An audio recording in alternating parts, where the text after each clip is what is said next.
Yeah, I entered the contest. What's your name? My name is Paul Dale. Sure. So I just want to know who I'm talking to. cool. Yeah, same here. Right. Yeah, and so I started in 2012. It was an art competition. This mural, this club was just opening up. There wasn't much going on in my art career. So it's like 3 hours before the deadline, somebody calls me and says, hey, enter the competition. Do this mural in Harlem. I'm like, what? Oh, cool. So I entered it and I won it. But I was looking at the wall. And I realized why I won it, because the wall was so, look at this wall, fire escapes in front of it. There's like busted windows, it's uneven. Most artists wouldn't even touch it, But me, I said, look, I'm gonna do this, and this is good. Like, it's gonna be a big test. It was in November, December. I had to get it done. So, because it was freezing out. This is my moment of truth. That's what I said. I said, look, God, I'm gonna trust everything you tell me to do. I'm not gonna question it. I'm gonna be purely disciplined. Every morning I'm gonna wake up, construct this huge scaffold, and work on it every day, every night, every hour I can. Okay? And that's what I did with this. Right? So now in 2026, it's seen all over the world. Now I'm visiting professor at Harlem University. I'm doing children's books, pull out collections and things like that, talking to corporations on how to trust your inner mind, trust your subconscious mind. Okay? But look, how did I come to this? How did I come to this vision? Here, come here. I'll show you the beginning. Beginning of it. This is me. Like late 60s, early 70s. Right here, this is my aunt taking me to the Apollo Theater. To actually photograph. Her taking me to the Apollo Theater to see acts like James Brown, Aretha Franklin, Al Green. And that's back when the black performers weren't performing at Radio City and Madison Square Garden. They were performing at the big venues. That was later with the Jackson 5, a few years later. And it still was slow in moving that way. So the greatest performers in the world were performing 2 or 3 times a day, from Wednesday through Sunday. And on Friday and Saturdays, a midnight show. And there was a few blocks with my grandmother. Both my grandmothers lived here, right here at home. Really close. So the Apollo Theater is like my daycare center. So I sit there, watch Nina Simone, Aretha Franklin, just watching, just absorb the love and the energy. And it wasn't like a union kind of gig. It was more a community thing. You could eat, there was food, you could sit, you could watch one show, then watch a whole other show. The good thing about that, you see James Brown's first 3 shows, you knew exactly when he wanted you, when he was open to the people coming onto the stage to dance. So you know what I'm saying? You get ready, James Brown said, okay, who wants to come up and dance? Boom! Jump up on the stage and get to dance with James Brown. When you're a kid, you don't realize the magnitude of that. But now I look back, at the time I was embarrassed. Most of my friends outside playing. And here I am in the Apollo Theater, listening and vibing, and looking at the curtain and saying, what is the next act gonna have to do to outperform the previous act?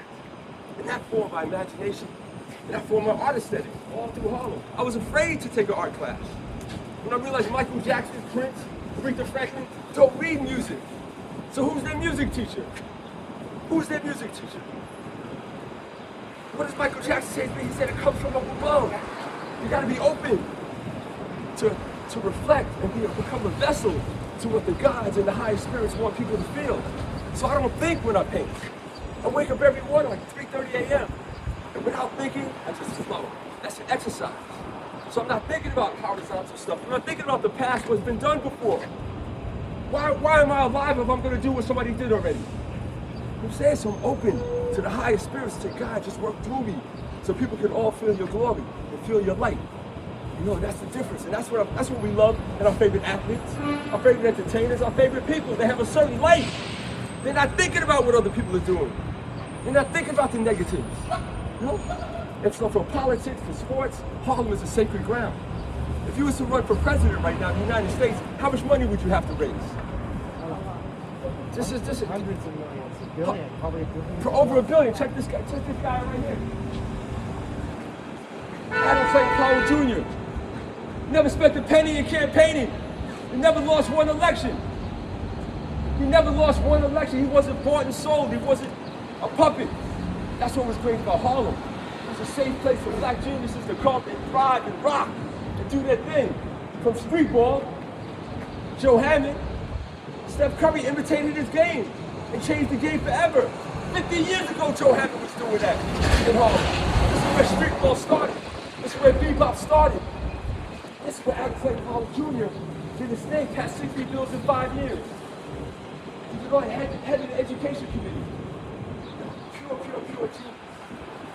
Many moves. So hip-hop started, DJ started right here. Sorry? Yeah. Get to the New York Knicks. The Knicks? Yeah! Right. Yeah, this is me at 11 years old. Yes. So it's a long time coming. The Knicks did that. That's me at 11 years old. Yes. You looking good. Yeah, so I was going for, when I didn't do art anymore, I really got into basketball. And I love the art of basketball. That's what you saw the street ball style. Like now when you see basketball, they're making $50 million a year. But when I was playing, I wanted to go to college and play street ball. They didn't want that. You know, it was too far ahead. It was too far ahead. But now you're not making any money unless you're playing street ball in the NBA. Yeah? Anybody else? Anybody interested on here? Everybody. Everybody? Y'all heard of Martin Luther King Jr., right? You ever heard of this guy? This guy right here. Why is there a heart right here? Anybody know? Why is that significant for Harlem? For Dr. King to have his heart right there. In September 20th, 1958, he was on a book tour. He was selling a book. 10 years before his assassination. 1958. He was stabbed in his heart. His life was saved at Harlem Hospital. Harlem Hospital. Adam Clayton Powell Jr. stepped in. He was bleeding to death in the waiting room. Adam Clayton Powell Jr. came in and said, everybody, all the doctors, come down. And they saved his life. So I feel like the spirit of Harlem, again and again and again, refreshes and gives life. See some of the people right here, Harry Belafonte, Nina Simone, and Muhammad Ali, all of the greats, all of the greats. Y'all know who this is right here? This is Paul Rosen. Paul Rosen was close with Dr. Chin. They both of their fathers were runaway slaves. Yet, Paul Rosen was 4 years in a row debate champion at Columbia University. He was a lawyer. He was a great opera singer, a great humanitarian, 5-letter sports. He did it all. He did it all. Paul Rosen, what did he do with all of that talent? He didn't just want to get rich. He wasn't materialistic. He was a humanitarian. He spoke over 20 languages. Wow. The son of a runaway slave, he spoke over 20 languages. So he would travel around to Russia and China, learning their freedom songs in their languages. That was his mission in life. So Harlem was just a place where you drive around, like Dr. Chin. She was a doctor. She was the first black doctor at Harlem Hospital. Her grades were so good, she had to drop out of high school because they were messing up her grades. They wanted other students to be better than her, so she had to drop out just to save her reputation. But then when she took an exam to get into NYU Medical School, it was called Bellevue at the time, she got straight A's. A high school dropout. So she became the first doctor at Harlem Hospital right here, a black female doctor, and she would travel around in the ambulances just to see why people are coming back beat up and damaged, man. You know?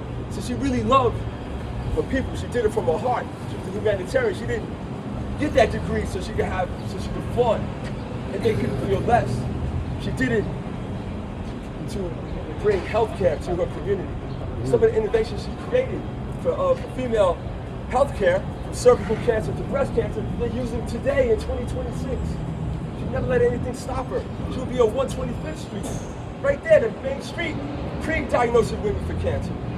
You know, so these are people that are humanitarians, they had great spirits. You couldn't pay them off, you couldn't buy them. How much money did he have when he died? Probably nothing. But he lasts forever. That's a choice we all have. Are you gonna do what God put you here for? Right. Or are you gonna do just what the temporary? You know what I'm saying? Just to keep getting along. And every time you look in the mirror, you need a drink. You need something to buffer that. That fact that you're not doing what God put you here for. Good, that's good. No, that's the difference. Yes. That's the difference between the people here. That's why I have them smiling. Because they went through hell. They went through hell. Except for the Spirit of God, always in heaven. You're not waiting for somebody to tell you you're in heaven. Once you trust, you realize that's a pure light that will protect you forever. Forever. That's your favorite. Here? Yeah, Matthew Henson. People used to laugh at him. He would walk around Harlem with his dogs in a fur coat in the summer. But then they looked him up, Matthew Henson, one of the first people in the expeditions to the North Pole. He was training. People might look at you like you're crazy, But if you're doing God's work, who cares? So it's time to think vertically. Thinking horizontally, you're going to regurgitate the past. Doing what you think is safe. And not what the highest spirit really wants you to do. I was just asking inspiration. Is there something here that's for you, favorite connections with inspiring? Wow, interesting. Yeah, my mom named me after Paul Robeson. I love Paul Robeson. I love Adam Clayton Powell Jr. One of my grandmothers was part of his church. My other grandmother was part of Reverend Ike's church. He also was great ministers pushing belief that you can overcome anything. Zora Neale Hurston. Some people say she's the smartest woman who ever lived. Her writings are incredible. I worked with Spike Lee. He gave out her books so everybody could be on a certain intellectual level, just working on the set. And Zora Neale Hurston, great. I think she's part of the LGBTQ community, just as James Baldwin. Just as James Baldwin, right here. And Angela Lansbury. But nobody, you know what I'm saying, it wasn't distinct at the time. But now it's all blunt, man. It's like people accept who you are.